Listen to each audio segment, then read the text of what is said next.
Monsieur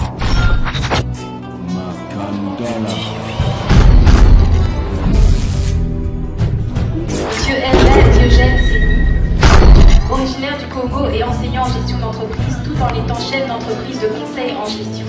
Il est essayiste, conférencier et auteur de plusieurs articles. Mais par-dessus tout, Enda Séni est un militant panafricain et c'est pour cela qu'AI est heureuse de l'accueillir aujourd'hui à cette grande manifestation de l'afrocentricité et du panafricanisme. Il est secrétaire général de la LPCU, Ligue panafricaine du Congo Umoja, depuis mai 2010. Veuillez accueillir chaleureusement avec moi Dr. Diogène Séni.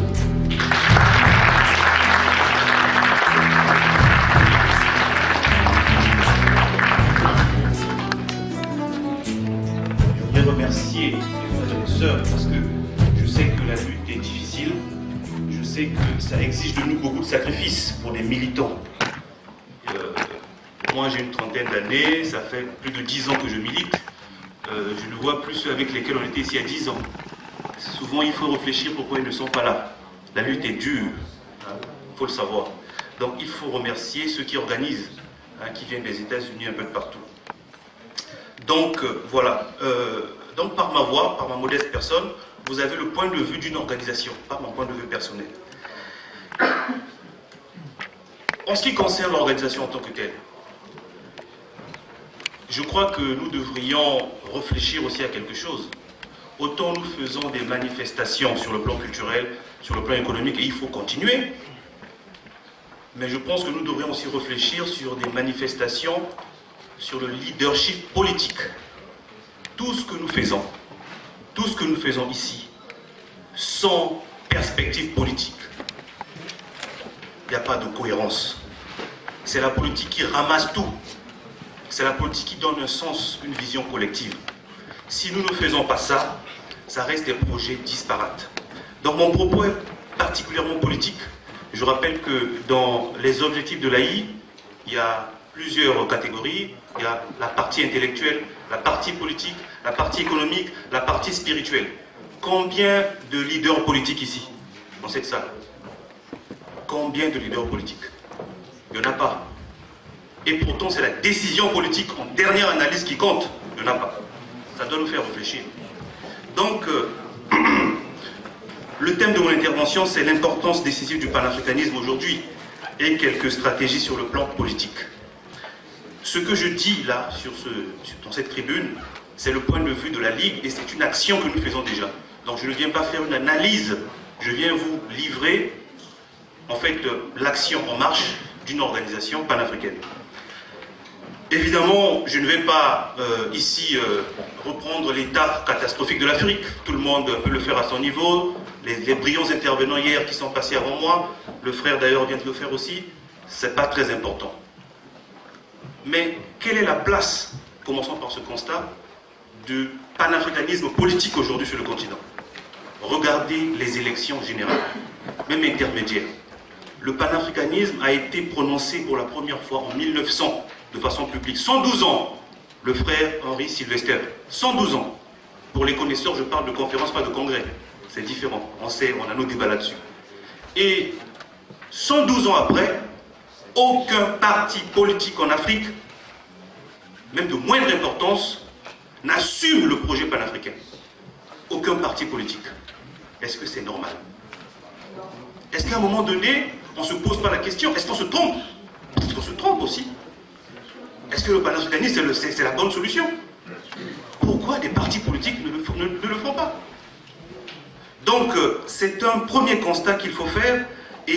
Mais nous sommes convaincus, à la Ligue panafricaine du Congo, sinon on n'aurait pas fait ce qu'on a fait, que le panafricanisme reste l'issue. Reste l'issue pour arrêter cette longue souffrance depuis le XIIIe siècle de notre peuple. Et comment y parvenir? Ce sont les questions fondamentales dont le frère Amaïzo a posé ici. Mais je voudrais rappeler quand même que les panafricains, ça existe, ici dans cette salle comme sur le continent, entre le 5e congrès historique de 1945 à Manchester, jusqu'aux dernières luttes de libération nationale dans les années 80 en Afrique, l'Angola, Zimbabwe, Mozambique, l'Afrique du Sud, en passant par la création de l'OUA en 1963 à Addis Abeba. Je veux simplement rappeler que nous avons trop compté sur des leaders.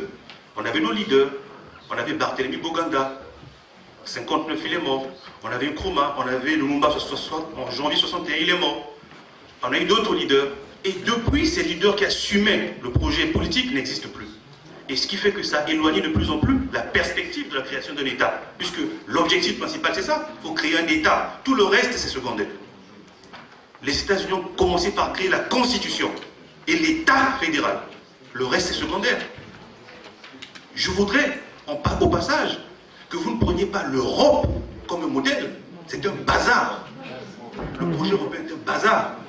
Ne faisons pas comme les Européens. Ils sont riches, ils n'arrivent pas à son temps. Les États-Unis n'étaient pas au même niveau de la richesse, ils ont fait un État. Donc ce n'est pas de la fatalité. Donc je voudrais dire que nous avons compté sur des leaders. Et ces leaders ne sont plus là. Et depuis à peu près une vingtaine d'années, les panafricains attendent des sommets OUA-UA. Ils attendent qu'il y ait un miracle politique. Je le vois autour de nous. Chaque fois qu'un sommet a lieu, à la fin, oh, qu'est-ce qu'ils ont décidé, qu'est-ce qu'ils ont fait, ainsi de suite.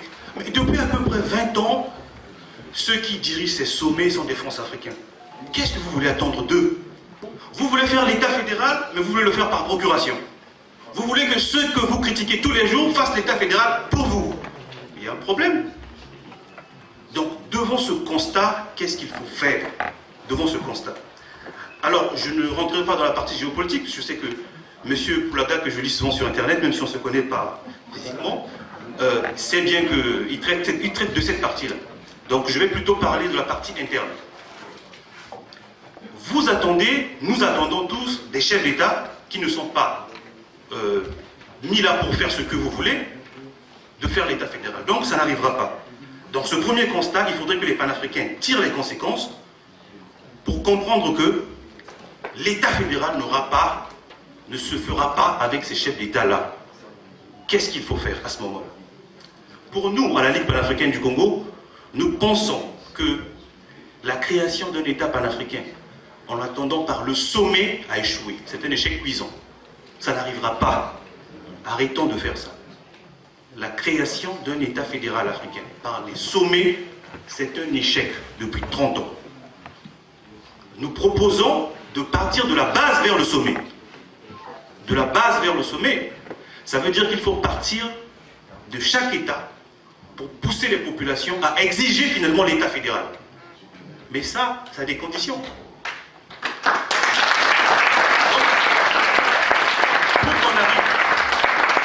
Pour qu'on arrive à l'État fédéral, ça veut dire que vous et moi, nous devons mouiller le maillot politiquement. Ce n'est pas les autres qui vont le faire. Vous et moi, il faut mouiller le maillot. Donc chez nous, à la Ligue, nous avons proposé deux démarches intimement liées. Les panafricains doivent faire cette petite révolution culturelle. Moi, je le sais, je suis afrocentrique, j'ai fait toutes les conférences depuis 10 ans. Nous avons un problème avec le pouvoir politique. On veut bien la partie culturelle, on veut bien la partie économique. Mais la conquête du pouvoir politique, il faut conquérir le pouvoir politique. Donc nous disons que pour nous, Ligue panafricaine du Congo, nous nous sommes créés pour la conquête du pouvoir politique. La conquête du pouvoir politique. Première condition. Deuxième condition, en fait, Ligue panafricaine du Congo, le Congo n'est qu'un État dont nous allons nous servir comme étant un État libéré. Après, il faut aller plus loin. Mais sans un aspect global, c'est-à-dire que panafricain, ça n'aura pas de sens. Puisque vous le savez, nous serons attaqués, nous serons menacés. On l'a vu avec la Côte d'Ivoire, les dernières semaines ont été tragiques. Hein? Le président Gbagbo a fermé, a nationalisé les banques. Au même moment, il a été attaqué. Donc vous voyez bien qu'un État aujourd'hui qui assume le projet panafricain est un État qui est visé. Nous préconisons que, je vais développer sur la conquête du pouvoir, des pouvoirs locaux, mais nous préconisons que on ne peut pas conquérir le pouvoir local dans un seul État africain sans remettre en place la tradition du panafricanisme politique. C'est-à-dire, nos prédécesseurs avaient imaginé des congrès panafricains.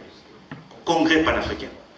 Le congrès panafricain était une instance internationale qui regroupait tous les leaders des pays pour booster, donner des mots d'ordre. Mais aujourd'hui, on va aller plus loin.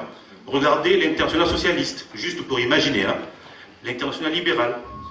Que dans chaque État africain, qui ait des partis panafricains, qui soient reliés dans une espèce d'international panafricain, qui va se servir de ces satellites dans chaque État pour donner non seulement des mots d'ordre communs, pour aider, pour susciter, pour pousser ces partis à défendre les idéaux panafricains, mais aussi à conquérir le pouvoir. Ça, c'était le deuxième aspect. Donc, je reprends. Conquête des pouvoirs locaux, restauration de la tradition du panafricanisme politique. Mais, avant d'arriver à ça, il faut que les panafricains d'abord s'unissent. Nous exigeons d'unir l'Afrique, mais nous sommes émiettés. Il y a combien d'organisations panafricaines qui n'ont aucune connexion? Quel est notre fil conducteur? Chacun a son agenda, chacun a son projet, chacun fait ce qu'il veut. C'est autant de dispersion pour faire référence à l'efficacité économique qu'on peut aussi mettre dans l'efficacité de la lutte. Chacun a son agenda. On ne mutualise pas les moyens. On ne profite pas des avantages des uns et des autres. Ok? À la Ligue, on a créé une radio, par exemple, sur Internet. Mais d'autres vont aussi créer des radios. Mais à quoi ça sert?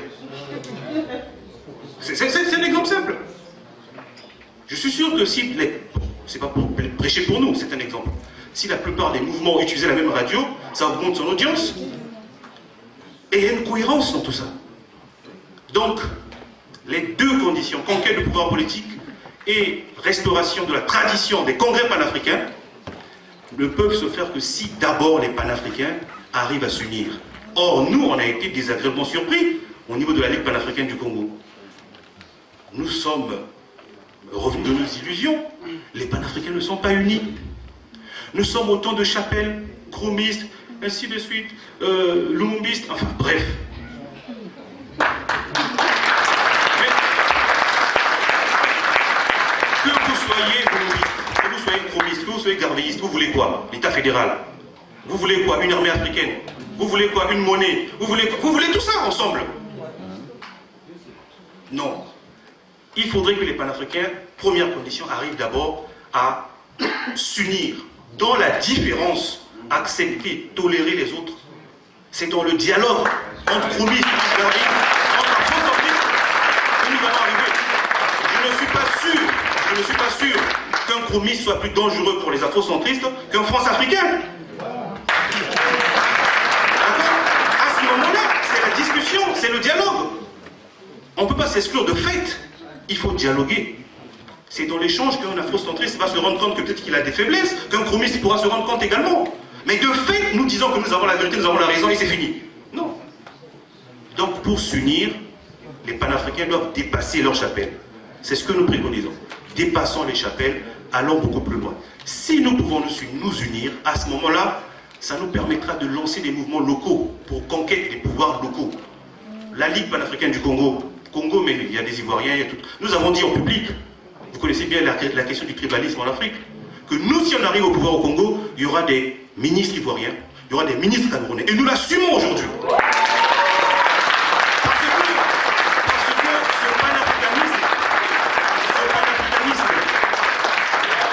ce panafricanisme, pour qu'il se réalise, il faut bien qu'il commence quelque part. C'est une idée fraîche. Sans l'audace, on ne fera rien. Non, je ne fais pas parce qu'au Congo, il y a l'ethnie entre les Congos et les Mboshi. Non, je ne fais pas parce que j'ai les doigts là. Non! Même la colonisation nous a imposé des ministres tchadiens au Cameroun, gabonais au Congo. Mais nous sommes incapables de le faire, nous. Français, tu cherches. C'est pas possible. Regardez la loi cadre, les gouvernements de la loi cadre. J'ai travaillé avec le président Abel Goumba, qui fut acteur de la loi cadre. Je connais particulièrement la question. Gabriel Lucet était bien vice-gouverneur du Tchad. Gabriel Lucet. C'était pas un Tchadien. Mais ça, c'est la France qui l'a fait. Mais nous sommes incapables de le faire. Nos chefs d'État ont des conseillers comme Jacques Attali, mais on n'a pas des conseillers africains. Le frère Anaïso peut conseiller. D'accord? Donc, je disais tantôt, c'est que l'unité des panafricains, c'est la condition. Après, il faut conquérir les pouvoirs locaux. Mais comment conquérir les pouvoirs locaux? Comment, là? Le comment dont on dit tout à l'heure. Comment? Conquête des pouvoirs locaux. Vous avez aujourd'hui en Afrique noire des problèmes. Les gens ont des problèmes primaires. S'éduquer, manger, se laver, tout ça. Mais attendez, vous voulez parler aux gens du panafricanisme, de l'État fédéral. Mais vous ne vous battez pas à côté d'eux tous les jours pour que leurs droits, pour que le PAS devenu le PPDE aujourd'hui s'arrête. Des sacrifices immondes. Le cas du Congo par exemple, les belligérants ont fait la guerre, ils ont signé des accords avec des industriels d'armement. Aujourd'hui c'est le peuple congolais pour qui on a acheté des armes pour les tuer qui payent à leur place, au nom de la dette. Regardez la Côte d'Ivoire, qui paye les armes que Alassane Ouattara est parti contracter? Ce sont les Ivoiriens. Donc on a acheté les armes avec l'argent du peuple qu'on a voulu tuer. Et c'est le même peuple qui paye cette dette. C'est pas normal. Donc nous disons que pour que nous soyons crédibles, les panafricains, pour conquérir les pouvoirs locaux, il faut que nous descendions. Nous avons pris l'engagement, nous allons aller. Il faut que parmi nous ici, des leaders naissent. Que les gens prennent des engagements. Il faut y aller, se battre avec les populations. Conquérir la petite municipalité. Vous ne savez pas ce que ça représente comme pouvoir, une petite municipalité. Qu'est-ce qu'on peut y faire dans une petite municipalité? La sœur Ama, Molefi, viendront faire ce qu'ils font ici. Avec une petite municipalité, on peut y mettre une bibliothèque. On peut élever la conscience des populations. On peut les rendre indépendants, leur montrer. Vous connaissez l'affaire de Porto Alegre. Mais c'est Porto Alegre qui a porté le Lula au pouvoir. À partir des petites municipalités. Il y a des études là-dessus. Lisez Porto Alegre. Il fut un temps, c'est même le laboratoire. Tout le monde ici en France, partez là-bas pour voir qu'est-ce qu'ils ont fait, pour que la société civile pousse Lula à prendre le pouvoir. Pouvoirs locaux. Et il faudrait que nous apprenions à apprécier chaque niveau de pouvoir, chaque parcelle de pouvoir. Une petite circonscription électorale, c'est pas rien. Mais nous, si vous dites que c'est pas bon, mais pour l'instant on l'a pas. Il n'y a aucun panafricain. Le président Gbagbo était sur le point d'être traqué comme une bête de somme. Mais si nous étions dans les parlements en Afrique, si nous étions dans les mairies, on aurait mobilisé l'opinion. Mais comment voulez-vous que l'Afrique se lève si vous ne pouvez pas créer cette opinion? L'opinion existe quand même. Biya ne va pas tuer tous les Camerounais. Donc il faut que nous partions de la base vers le sommet. Et enfin, c'est la restauration de la tradition du panafricanisme politique. Pourquoi le Congrès panafricain? Et donc je lance ici un appel que nous avons déjà ici en France depuis quelques mois. La sœur Ama avec l'AI sont les partenaires aux États-Unis pour faire le prochain Congrès panafricain. Le prochain Congrès panafricain, ça ne sera pas un lieu où nous viendrons discutailler comme... Non.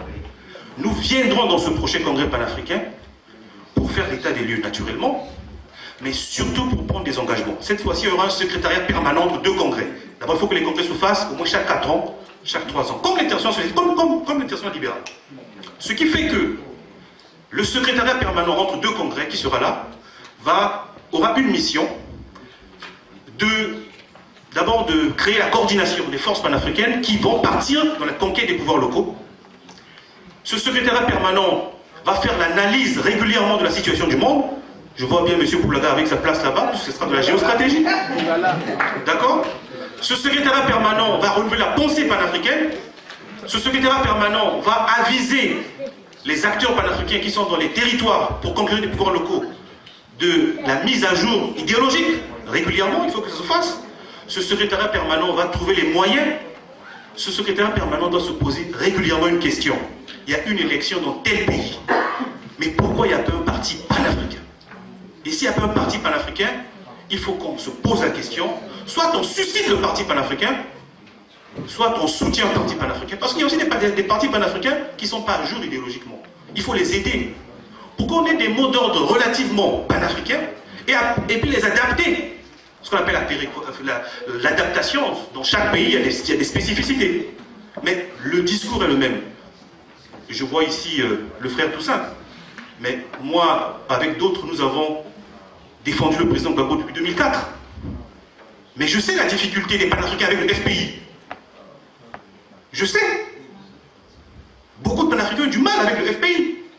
Parce qu'idéologiquement, on n'est pas en phase sur certains points. Entre panafricains, c'était dur de défendre le FPI. Ceux qui ont défendu le FPI, c'est... Parce que le panafricanisme, idéologiquement, a deux concepts. L'anti-impérialisme et l'anti-tribalisme. On ne peut pas être panafricain et tribaliste, c'est pas possible. Donc,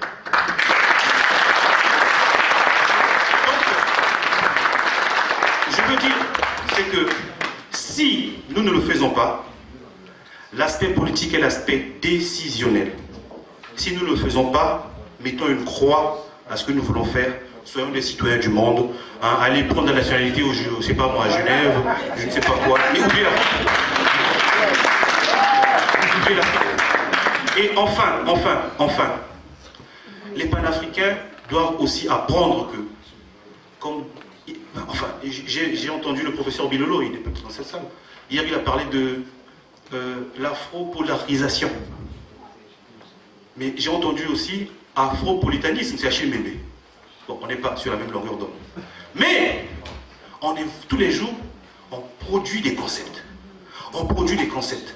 Mais je veux vous dire, ce livre, Cheikh Anta Diop, depuis les années 60, fondement de l'État fédéral d'Afrique noire.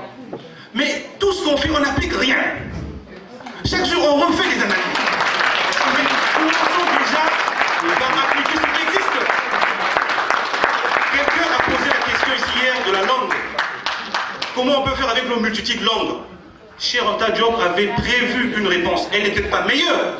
Mais déjà en 60, dans ce livre, il y a un chapitre sur les langues. Il avait proposé des réponses, et pratiques et théoriques. Donc on va continuer à faire des concepts. Et en plus, ces concepts s'appuient sur de la théorie, puisque Cheikh Anta Diop, quand il a proposé, on n'a pas pratiqué. Or, la critique, le renouvellement des pensées doit partir aussi de la praxis. Nous faisons le renouvellement de concepts toujours sur de la théorie. Je préférerais qu'il y ait un seul parti panafricain qui arrive au pouvoir en Afrique, qui a essayé d'appliquer, et qu'à partir de là on se dise non. Comme on disait, c'est comme un laboratoire modèle type, ça n'a pas marché là, prochainement on fera ceci. Mais il n'y en a pas eu. Essayons déjà d'appliquer. Nous sommes tous d'accord pour qu'il y ait un État fédéral. Nous sommes tous d'accord pour qu'il y ait une monnaie. Nous sommes tous d'accord pour que nous puissions arrêter ce processus de dette odieuse. Mais mettons-nous ensemble au moins sur ça. Que vous soyez communiste, que vous soyez je ne sais pas quoi. Ça ne vous parle pas. Il y a même des panafricains chrétiens ou musulmans. Mais pour l'instant, battons-nous sur des projets. Et discutons pourquoi il est chrétien, pourquoi il est musulman. Mais il ne faut pas s'auto-exclure parce qu'on s'émiette. Voilà, je vous remercie.